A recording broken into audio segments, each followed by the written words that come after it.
Assalamualaikum warahmatullahi wabarakatuh. Kenalkan, nama saya Ardi Mukti. Di sini saya akan menjelaskan tentang pengujian hipotesa. Dan pembahasannya adalah 1. Pengertian hipotesa, 2. Pengujian hipotesa satu kata-kata, yang ketiga adalah pengujian hipotesa beda dua kata-kata, dan contoh soalnya. Selanjutnya, pengertian hipotesa.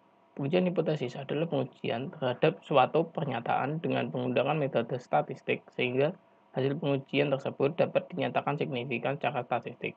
Pengujian hipotesis merupakan bagian dari statistik inferensial. Pengujian hipotesa satu kata-kata. Urutan yang perlu diperhatikan dalam pengujian hipotesis tentang satu kata-kata adalah sebagai berikut. 1. Rumusan hipotesis. Bila H0, maka dinyatakan mu sama dengan mu0. Untuk H1 sendiri, mu kurang dari mu0 atau mu lebih dari mu0 atau mu tidak sama dengan mu0. Kedua, tentukan nilai alfa sama dengan tingkat nyata atau significant level sama dengan probabilitas untuk melakukan kesalahan jenis 1 dan cari nilai Z alpha atau Z alpha bagi 2 dari tabel normal. Yang ketiga, hitung Z0 sebagai kriteria pengujian. Rumus untuk N lebih dari sama dengan 30. Jika N kurang dari 30, maka Z0 atau Z alpha bagi 2 diganti dengan T0 atau T alpha bagi 2. Dengan rumus T0 adalah dengan derajat kebebasan yaitu N-1. Keempat, pengujian hipotesis dengan pengambilan kesimpulan. Bila H0, maka mu sama dengan mu0 apabila Z0 lebih dari Z alpha. H0 akan ditolak. Untuk H1, mu lebih dari mu0 apabila Z0 kurang dari Z alpha. H0 akan diterima. Bila H0 jika mu sama dengan mu0 apabila Z0 kurang dari min Z alpha, H0 akan ditolak. Bila H1 jika mu kurang dari mu0 apabila Z0 lebih dari sama dengan min Z alpha, H0 diterima. H0 jika mu sama dengan mu0 apabila Z0 lebih dari Z alpha per 2 atau Z0 kurang dari min Z alpha bagi 2, H0 ditolak.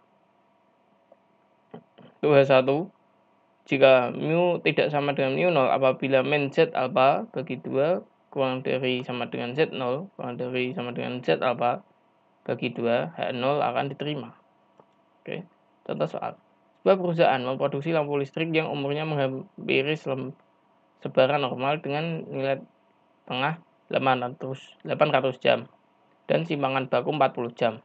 Ujilah hipotesis bahwa mu sama dengan 800 jam atau rata-rata sama dengan 800 jam. Lawan alternatifnya adalah rata-rata mu tidak sama dengan 800 jam. Bila suatu contoh acak 30 lampu menghasilkan umur rata-rata 788 jam, gunakan taraf nyata 0,04. Jawab. Untuk H0, mu diketahui 800 jam. Untuk H1, mu tidak sama dengan 800 jam. Untuk X bar rata-rata yaitu 788. Untuk apanya sendiri yaitu 0,04. Ini taraf nyatanya. Dan untuk uji Z nilai bakunya adalah untuk 0,02 adalah 2,054. Dan banyaknya sampel adalah 30. Standar deviasi diketahui 40, maka bisa menggunakan statistik uji Z. Oke. Nah, uji Z tersebut adalah jika X bar min mu0 per standar deviasi akar dari N, maka Z hitung sama dengan 788 min 800 per 40 per akar 30. Dan hasilnya adalah min 1643. Dan ini untuk tab grafik uji Z-nya. Dan dia dua sisi, dua arah. Ini rumus untuk Z hitung mutlak kurang dari Z alfa per 2 dan hasilnya 1,643 kurang dari 2,054. Keputusan gagal tolak H0. Kesimpulannya, belum cukup bukti untuk mengatakan rata-rata umur lampu yang diproduksi tidak sama dengan 800 jam.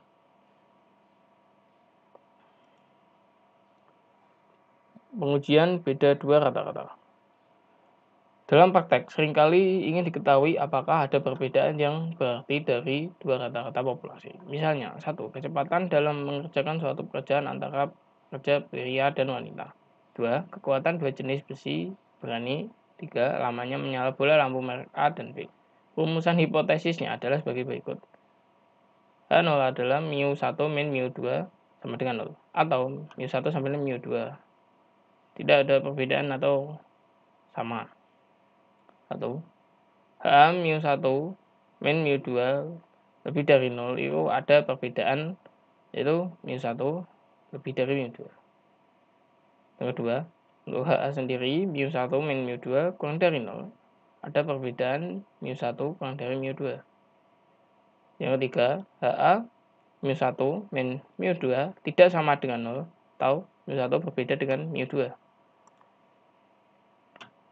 Untuk sampel besar, N lebih dari 30 menggunakan uji Z. Dan jika untuk sampel kecil, N kurang dari 30, maka menggunakan uji T.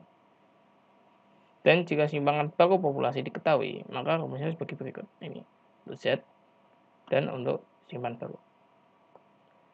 Jika simpangan baku populasi tidak diketahui, maka dengan rumus Z dan S. S X1 min X2 sama dengan akar S1 kuadrat per N1 plus S2 kuadrat per N2. Untuk pengamatan berpasangan digunakan T sama dengan T X1 per min X per 2 per OD kuadrat min standar deviasi D kuadrat min standar deviasi D kuadrat per N kali N min 1. Pengamatan tak berpasangan yaitu ada dua, data homogen dan data heterogen. Untuk data homogen sendiri rumusnya seperti berikut, dan untuk data heterogen punya begini. Perbedaannya adalah ini adalah tidak memakai S dan ini memakai S.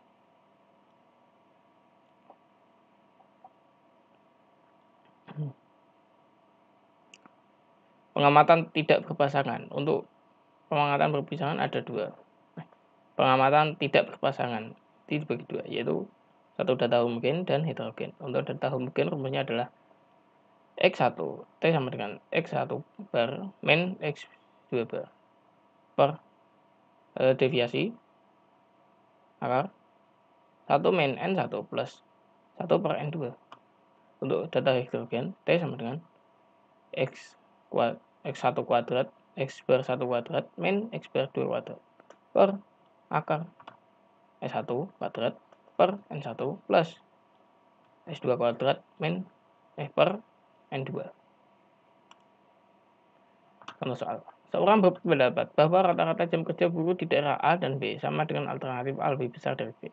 Untuk itu, diambil sampel di kedua daerah masing-masing, 100 dan 70, dengan rata-rata dan simpangan baku masing-masing 38 dan 9 jam per minggu, serta 35 dan 7 jam per minggu.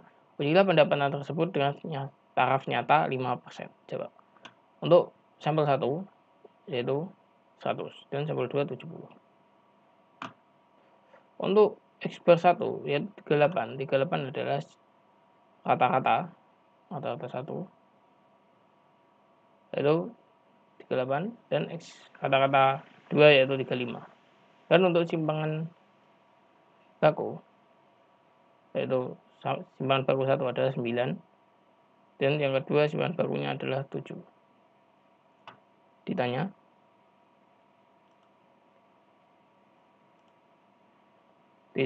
H0 rata-rata jam kerja buruh daerah A dan B sama.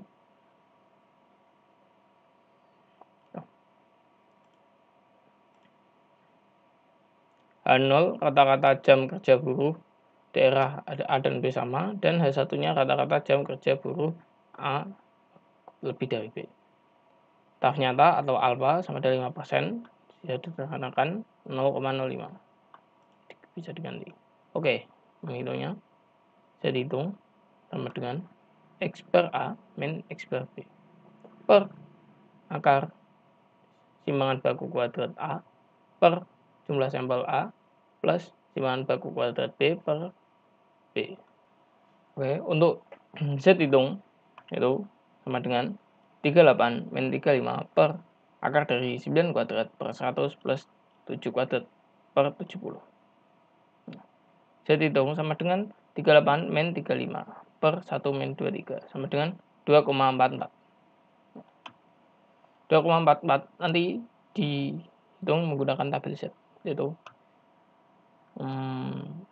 tabel Z nanti saya taruh di deskripsi untuk gambarnya. Ini grafiknya untuk uji hipotetis sisi kanan. Ada penerimaan di sini dan ada penolakannya yang diarsir. Dan hasilnya Z tabel adalah 0,05 sama dengan 1,64. H0 diterima apabila Z hitung kurang dari sama dengan 1,64 dan H1 ditolak apabila Z hitung lebih dari 1,64.